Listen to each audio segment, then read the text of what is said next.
AP employees మాజీ అధ్యక్షులు వెంకట్రామిరెడ్డిపై ప్రభుత్వం వేటేసింది. ఉద్యోగం నుంచి డిస్మిస్ చేస్తూ ప్రభుత్వం ఉత్తర్వులు జారీ చేసింది. ఎన్నికల్లో వైసీపీకి ప్రచారం చేశాడన్న ఆరోపణలతో చర్యలు తీసుకుంది.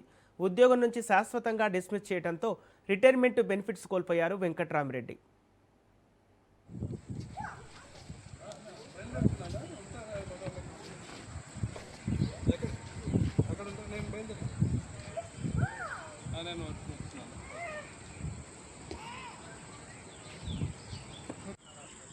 ఫోటో తీస్తున్నా చెప్పాలి విజువలా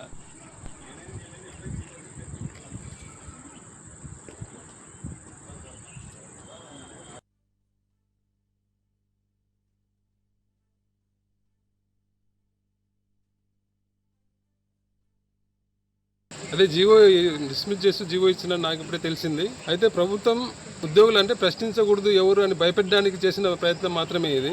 ఎందుకంటే ఉద్యోగులు రాజకీయాల గురించి మాట్లాడే అర్హత ఈ ప్రభుత్వానికి కానీ ముఖ్యమంత్రి గారికి కానీ లేదు.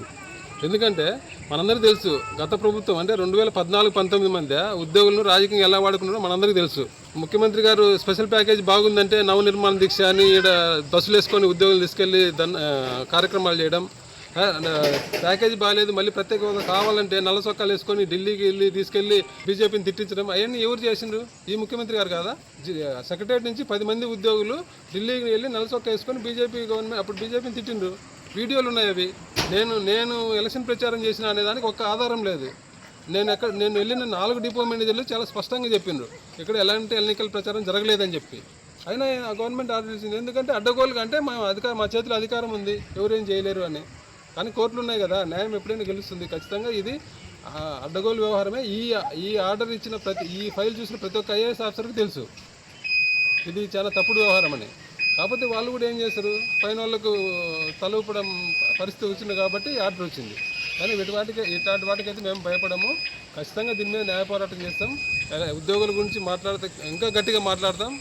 ఈ ఉద్యోగుల సమస్యల మీద వెనక్కి తగ్గే ప్రశ్నే లేదు. అంటే రిమూవ్ ఫ్రమ్ సర్వీస్ అంటే మీకు రిటైర్మెంట్ బెనిఫిట్స్ కూడా ఏమాత్రం ఉండవు కదా, మరి ఎట్లా పరిస్థితి? ఏం కాదన్న, ఏమవుతుంది 2 ఏళ్ళు 3 ఏళ్ళు అంతే కదా. మళ్ళీ కోర్టులు ఉన్నాయి, కోర్టుల నుంచి న్యాయం జరుగుతుంది.